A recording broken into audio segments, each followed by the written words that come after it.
Oke, selamat datang di channel saya, TanDMS Channel. Channel ini khusus membahas tentang dunia seputar dosen, kemudian kepangkatan dosen, dan juga apa saja yang dilakukan dosen, terutama bagi Anda yang saat ini masih dosen pemula atau bahkan baru tamat kuliah.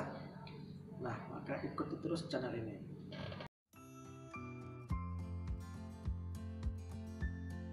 Oke, sebelum kita lanjutkan videonya, silakan dukung channel ini dengan cara tekan tombol like, kemudian subscribe, dan bagi yang telah menekan tombol like dan subscribe, saya ucapkan terima kasih. Oke, lanjut. Nah, pada kesempatan kali ini, saya khusus membuat video untuk menjelaskan kontrak perkuliahan di mata kuliah yang saya ajar pada semester ini. Gunanya supaya mahasiswa yang saya ajar paham aturan main di kelas saya, dan juga bagi rekan-rekan dosen pemula atau dosen milenial bisa menjadikan video ini sebagai acuan untuk membuat kontrak perkuliahan. Tentunya setiap dosen mempunyai kontrak kuliah yang berbeda-beda. Kemudian pada video ini saya cuma menjelaskan kontrak perkuliahan secara umum, karena nanti akan saya jelaskan lagi secara spesifiknya di kelas ataupun di virtual lainnya. Jadi video kali ini cuma menjelaskan kontrak perkuliahan secara umum di mata kuliah yang saya ajarkan.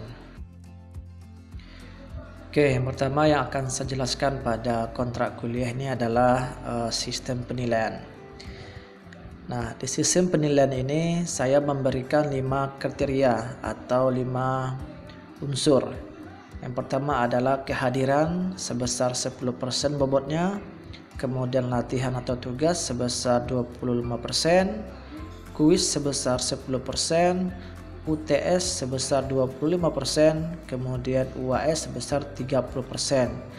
Nah, ini adalah unsur penilaian dan bobot pada semester ini. Kemudian jika kita simulasikan penilaiannya, misal keaktifan mendapatkan nilai akhir 70 dikali dengan 10%, yaitu bobot dari keaktifan tadi, kemudian dibagi 100%, maka mendapatkan 7. Kemudian latihan dan tugas mendapatkan nilai akhir sebesar 85 dikali jumlah bobot penilaian 20, kemudian dibagi 100, maka nilainya 17. Begitu seterusnya sampai UAS. Maka total nilai ini adalah 73. Nah, jika kita melihat kepada rank nilai sesuai institusi, maka nilai 73 itu terletak pada posisi B, yaitu ranknya adalah 65 sampai 74,99. Nah, ini mendapatkan nilai B. Nah, kemudian bagaimana cara mendapatkan nilai A? Maka saudara harus melebihi nilai yang ada pada simulasi nilai ini. Oke, kemudian kita lanjut kepada aturan selama perkuliahan. Nah, aturan ini wajib dipahami oleh mahasiswa. Oke, di sini ada 10 aturan. Nah, yang pertama adalah total kehadiran mahasiswa minimal 75%. Artinya mahasiswa tidak boleh absen atau tidak hadir sebanyak 3 kali.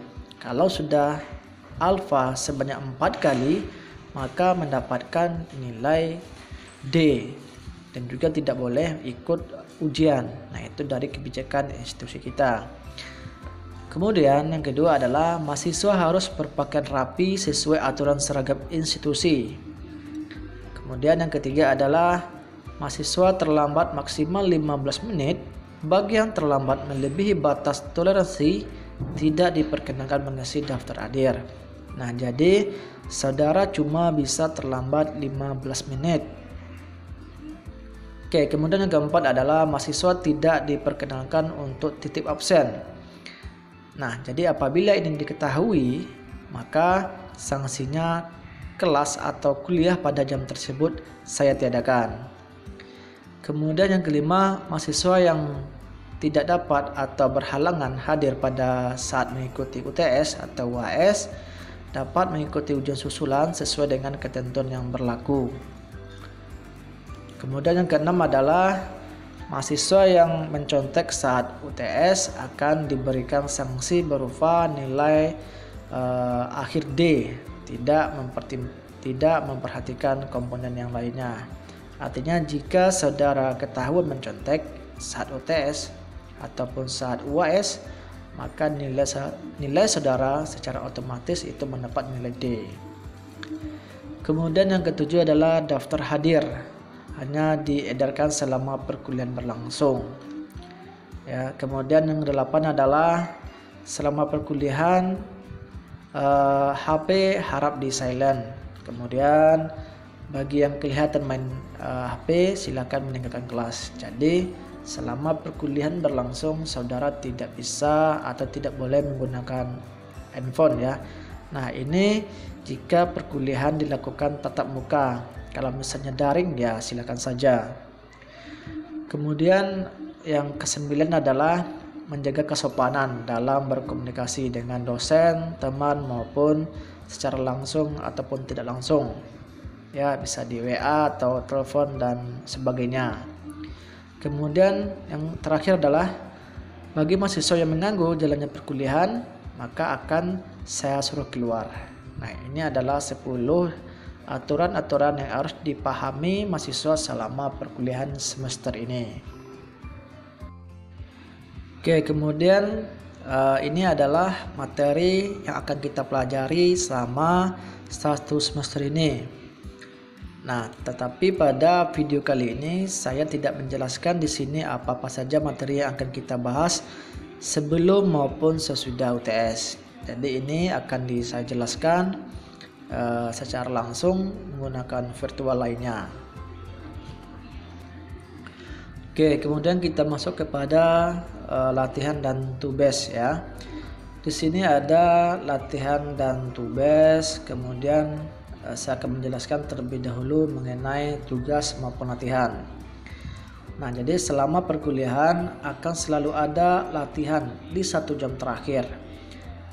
Nah, jadi setiap ketemuan kita pasti selalu ada tugas di 1 jam terakhir. Kemudian yang kedua adalah kuis. Nah, jadi kuis ini akan kita laksanakan 1 minggu sebelum UTS ya. Jadi mungkin pada pertemuan ke-7 nah kita akan melaksanakan kuis di sana.